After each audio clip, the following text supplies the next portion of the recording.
Well, good afternoon, and it's February the 1st now, 2010, well into the year, and I had some news. I heard the news about Howard Zinn's death last week, which occurred last week, and to me, although that's a very sad event, one has to take into consideration the man was in his mid 80s, and as far as I'm concerned, once you get past 80, everything is gravy after that. It's icing on the cake. He was a coherent writer of history, commentator on American domestic and foreign affairs, and tried to tell the story of the history of the United States through ordinary people from the ground up instead of the top down, which is the way we usually hear it. And I have taken the theory in hand and operate with it that what usually happens is history is written on the ground and eventually is scooped up and digested at the top and then regurgitated to us from the top down, just dumped all over us as basically just a bowl full of crap, as far as I'm concerned. But on the ground is where the grit and the grime and the blood is shed, and where the sweat and work actually occurs, and the things that matter actually happen. Later on, our leaders pick up and carry the flag forward, take credit for everything, and then they get bronze statues erected in their honor. Howard Zinn tried to alter that a little bit by saying that there is more than one side to every story. For instance, if we're going to study World War II, let's tell the story from all sides. If we're going to tell about the origins and causes of the war, let's not just talk about the Nazis or the Japanese militarists. Let's talk about the conditions, economic, political, sociological, psychological, which added to the atmosphere which created these situations to begin with. Let's study actually how this country was established. I mean, there was somebody here when the settlers came, when the colonists came. What happened to them? We should know that in detail, and we really don't. I think we basically just blaze right over it and don't really care about it. Another thing about the nature of warfare and how one of the things that impressed me most about Howard Zinn was the fact that he commented once in one of his documentaries.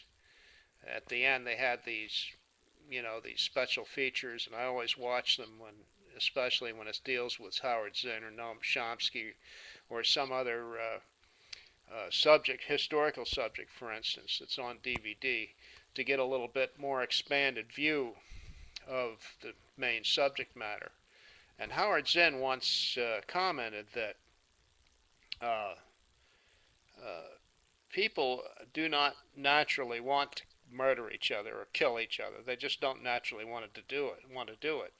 If they did, we wouldn't have to have a draft, either an economic backdoor draft or an incentivized draft where we offer up education and pay, a bright, cheery future for tomorrow with lifelong pension and all that kind of thing. Other people would just drop everything that they were doing and at the sound of war and go run and pick up a gun, and you wouldn't have to even pay them if it was naturally that way. But people have to be prepared for war. The United States, the population of the United States in general, did not want to enter the war in Europe in 1914. They were not cheering and foaming at the mouth to do that. They had to be prepared for that. The same thing with World War II and the buildup of the U.S. military that occurred before our entry into the war, and things of that nature. And he said that basically it's a very complex system of preparation, indoctrination, conditioning that takes place. Very clever, very well done, and very well organized. And it is something that takes time to do. It is not something that just pops up out of a box like magic. and it's much as so today as it has ever been. As far as the American public is concerned, of course, the more we are kept in the dark, the better off we are. As long as it's for national security and to protect American interests, all is fine with that. Well, Howard Zinn did not buy that in the least, and he spoke out against it as much as possible. He wanted to see the end of these endless wars. He wanted to see the country operate on a different setting than it had in the past. Now, as far as I am concerned, I don't believe everything that Howard Zinn wrote and said. It's you would have to be a real. To me, I think you'd have to be. I don't know. You'd have to have a vacuum between your ears to accept everything that everybody says as ground truth. There has to be some question, and I always ask myself, is that really true? And who profits from it when you're dealing with a political leader and the statements they make? As far as a historian, a commentator, and an activist, I have to ask, is that really true? And what agenda is this person riding on that makes them want to focus on that specific area of history, politics, foreign and domestic affairs? Now, as far as Howard Zinn and Noam Chomsky are concerned, especially Howard Zinn, I agree thoroughly that I know, my father's how he got into the Army before World War II. He volunteered for the draft because he was told by a potential employer that if he just served his year in the Army and got out, that he could hire him on and wouldn't have to worry about him getting drafted, and everything would just be hunky-dory. He could, sign him up. He'd give him a good pay and whatever, and it'd be great.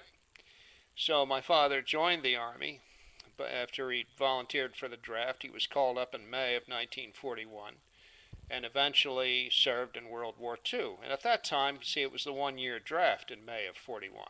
So he had 1 year to do, and eventually, by August, it was 18 months he had to serve, and of course everybody knows what happened December 7th, 1941. It would be the duration plus 6 months. Dad got out on September 2nd, 1945, discharged, and by that time he had been married for about 6 months, 6 or 7 months, and he was ready to start private life. Never looked back, never put on a military uniform again, never wanted anything more to do with it. And this is basically how people are when it comes to war. You can take a look at Audie Murphy.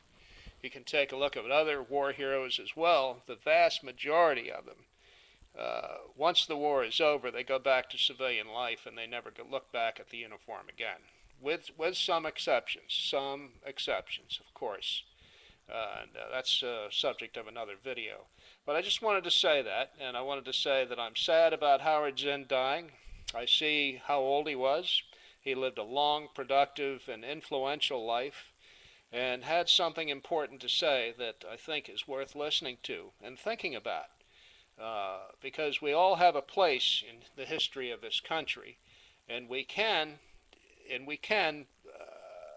affect the course of history, if just by a little way. And, there's going to be plenty of opportunity to do that. It's going to be an interesting next couple of decades. Thanks for listening to me. I hope there's some reply to this, and I'll be talking about my dad next time and his part in World War II and some of the other guys that I've come to know and the stories that they've told me.